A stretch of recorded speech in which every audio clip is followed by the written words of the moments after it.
Rome wasn't defeated. It collapsed under its own weight. For centuries, it was the greatest empire the world had ever seen, stretching across 3 continents, ruling over 70 million people, and shaping the very foundations of modern civilization. But then, something went wrong. Corruption, division, a fatal mistake. In 285 AD, Emperor Diocletian thought he was saving Rome by splitting it in 2. Instead, he signed its death warrant. But what if he didn't? What if Rome found another way? What if it never fell? Imagine a world where the Dark Ages never happened, where Rome's roads became railways, where its laws shaped a single, unstoppable superpower that still ruled today. Would we be living in a utopia or under the iron grip of an empire that never knew when to stop? Let's find out. Historical context. The year is 285 AD, and the Roman Empire is gasping for breath. Imagine standing in the heart of Rome, surrounded by towering marble columns and streets filled with merchants, senators, and soldiers. The empire stretches from the cold forests of Britannia to the scorching sands of Egypt, a superpower unlike anything the world has ever seen.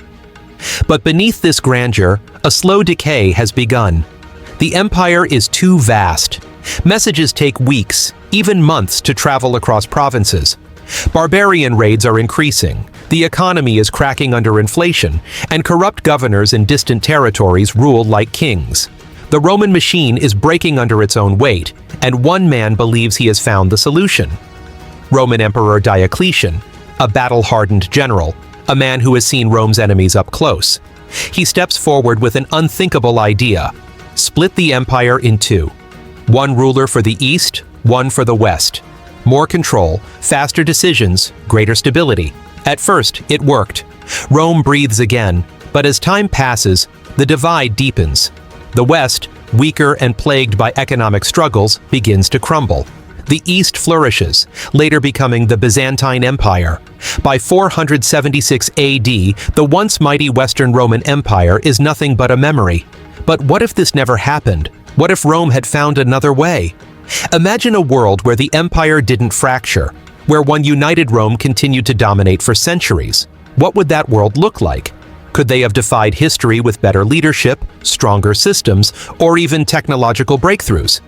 Let's step into this alternate reality and explore how Rome could have stayed whole, and what it would have meant for the world. Alternate timeline. Exploration. The Roman Empire had all the ingredients to last far longer than it did. At its height, it controlled the most advanced road networks, the strongest military, and a legal system so effective that elements of it are still used today.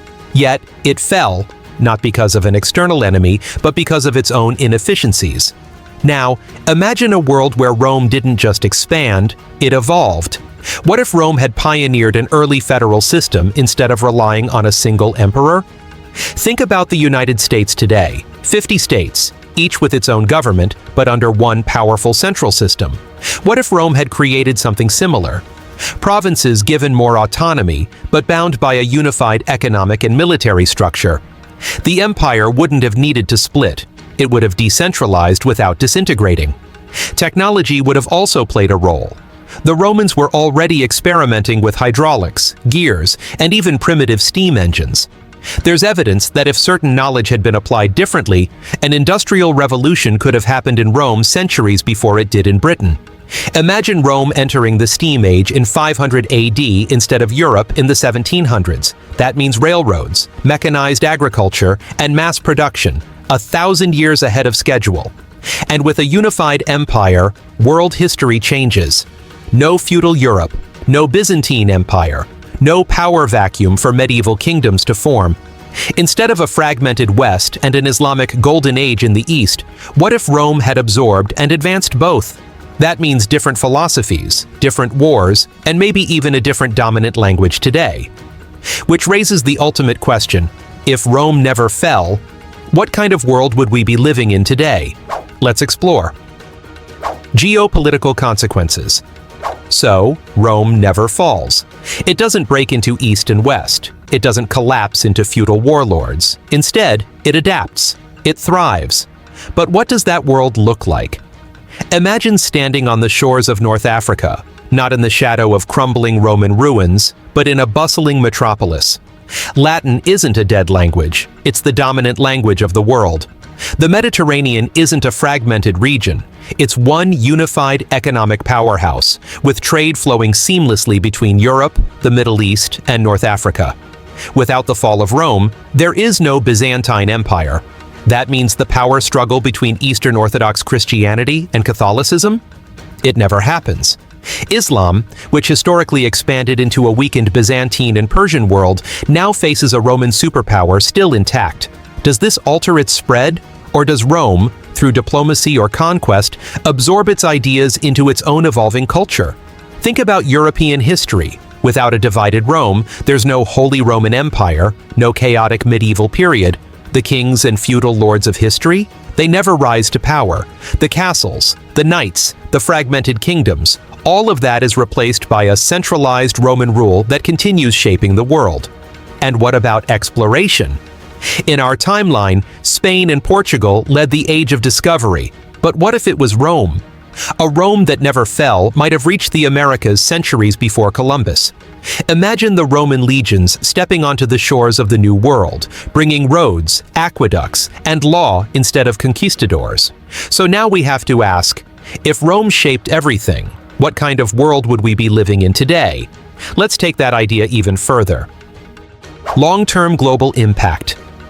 So, Rome doesn't fragment into feudal kingdoms. It doesn't lose its grip on the Mediterranean.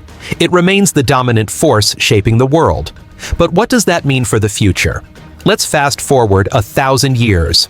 Imagine looking at a world map, not divided by modern nations, but marked by Roman provinces stretching from the British Isles to the sands of Arabia, from the African coast to the Indian subcontinent. Borders as we know them might not even exist. Instead of dozens of competing countries, we could have a single global empire, one law, one currency, one unbroken civilization. Think about war. In our timeline, the fall of Rome led to centuries of conflict. Vikings, Mongols, Crusades, world wars. But a Rome that never fell, it would have kept its military dominance, potentially preventing the power struggles that defined our history. Have we ever seen Napoleon? A Hitler? Or would Rome's stability have kept the world from ever reaching those boiling points? And then there's technology. Without the chaos of the Dark Ages, the Renaissance might have started 500 years earlier. That means steam engines in the 9th century, electricity in the 12th, space travel by the 1500s. Imagine looking up at the night sky. Except, instead of seeing the Apollo program in 1969, you're watching a Roman spacecraft land on Mars in the Middle Ages. But here's the real question. If Rome had shaped the world for 2,000 years, would we still recognize ourselves? Would we still have the same ideas of freedom, democracy, and culture? Or would we be living under a system so different, so structured, that individuality itself had changed? Let's bring everything together. Conclusion and key takeaways. It's tempting to imagine a utopia, a world without war, without the chaos of history, where progress was never interrupted. But history is never that simple. Because here's the thing, Rome did fall, and yet its legacy shaped everything that followed. Its laws became the foundation of modern legal systems. Its engineering feats inspired the greatest cities of today. Its governance influenced every republic and democracy we now live under. Even in collapse, Rome didn't truly die. It evolved. That's the paradox of history. What seems like the end of an era is often just the beginning of something greater. The Renaissance, the Industrial Revolution, the rise of new powers, they all emerged from the ashes of Rome's downfall. Would they have happened if Rome had never fallen? Or did destruction force the world to adapt, innovate, and grow in ways that an eternal empire never could? And here's where it loops back to us. History isn't inevitable. It's a series of choices, circumstances, and turning points. Just as Rome's fall reshaped the world, the decisions we make today, individually and as a society, define what comes next. We're always at a crossroads, just like Rome was.